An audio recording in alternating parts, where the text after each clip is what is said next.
Hey team, Angela here. In today's video, I'm going to go through when should you verify your trainer assessor's qualifications. Now, this can be very tricky because one of the issues that a lot of training organisations don't do is they don't actually verify the trainer assessor qualifications. How do we know that we actually have a trainer assessor who holds the qualifications and the experience required? Because nobody lies on their resume.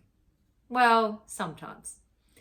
So what we do is we verify right at the beginning. So you should be doing it right when you induct your trainer assessor.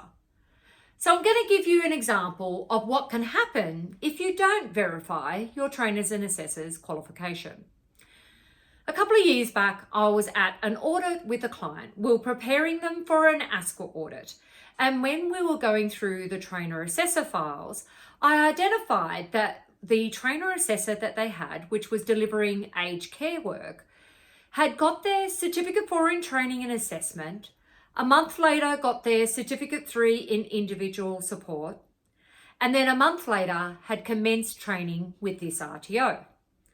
So I knew that this was quite suspicious because I knew as a trainer assessor, you've got to have a minimum of 3 years industry experience. And I also know that to work in an aged care facility, you must hold as a minimum the certificate 3 in individual support. So I was quite suspicious because I was thinking, well, if this trainer and assessor had only got their qualification a month ago and now was delivering training, do they have sufficient industry experience to deliver the training and assessment? So I decided to verify the qualifications. I looked up the RTO ID on training.gov.au for both of the certificates, and I identified that both of the certificates, the RTO ID, did not match the name of the RTO on training.gov.au. So I was thinking, well, okay, maybe something happened to the certificate. I'll look into this further. So I then rung both of the RTOs that were listed on the certificates. Both of the RTOs came back and said that this student does not exist on their database, but the student number did match someone else's name within the RTO's database. So this meant that the certificate had been fraudulently produced, which was basically they changed their name on the certificate and then claimed it as their own.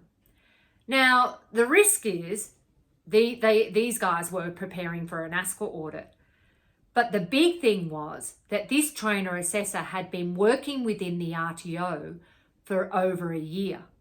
So that meant that every single assessment tool that trainer assessor had marked was now not competent because the assessor that had assessed the assessments was not an assessor and did not hold the qualifications. So that meant that they had to get another trainer assessor that had to come in and reassess every single student. And we had to have evidence of a trainer assessor who held the qualifications and had the minimum of 3 years industry experience demonstrated to assess these students and reassess students.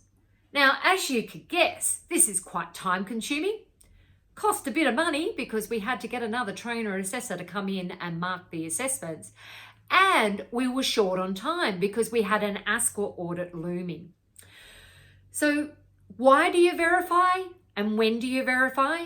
Why do you verify? Because you want to make sure that the trainer assessor that you have actually has the skills and knowledge in order to deliver that training and assessment and meets the requirements of the standards. When? As soon as you going through the interview process, before you make the decision to hire the trainer is when you should verify their qualifications. And then ongoing should be when they produce new evidence of PD that they've completed or any other experience that they're putting towards their staff matrix as their PD experience. Thanks for listening.